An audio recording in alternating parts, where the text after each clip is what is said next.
Isa kukatakan, kemudian daripadaku akan datang seorang yang telah mendahului aku.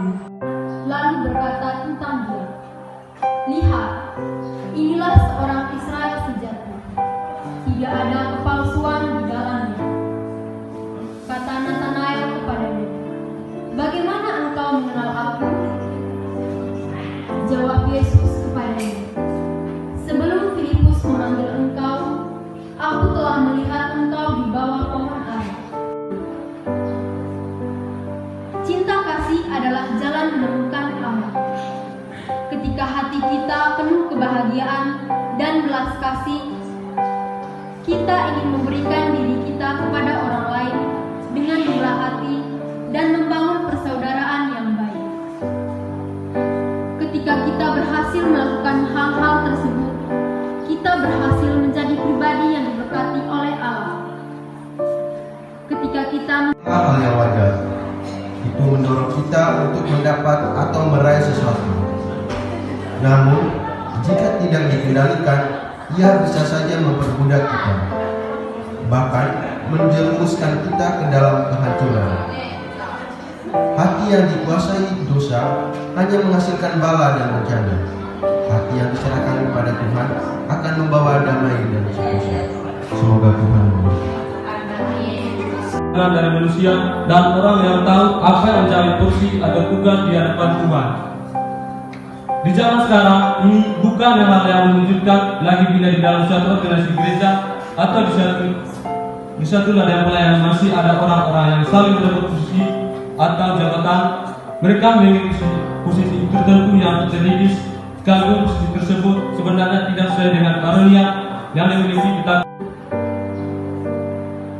cinta kasih adalah jalan menemukan Allah.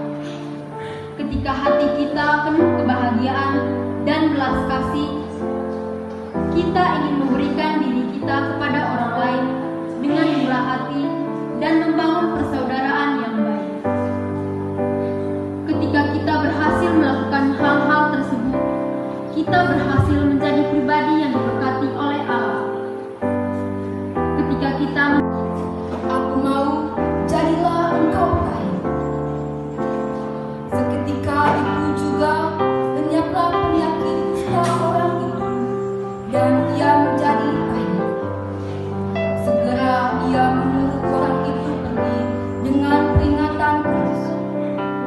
Ingatlah, janganlah engkau memberitahukan apa-apa tentang hal ini kepada siapapun. Tetapi pergilah, perlihatkanlah dirimu kepada imam dan persembahkanlah untuk pentahiranmu persembahan yang diperintahkan oleh Musa sebagai bukti bagi mereka. Tetapi orang itu pergi memberitakan peristiwa itu dan menyebarkannya kemana-mana, sehingga Yesus tidak dapat lagi terang-terangan masuk ke dalam rumah. Ia tinggal di luar, di tempat-tempat yang sepi. Namun orang terus juga datang kepadanya dari segala penjuru. Demikianlah Injil Tuhan. Injil ini menceritakan tentang ketulusan kasih Yesus.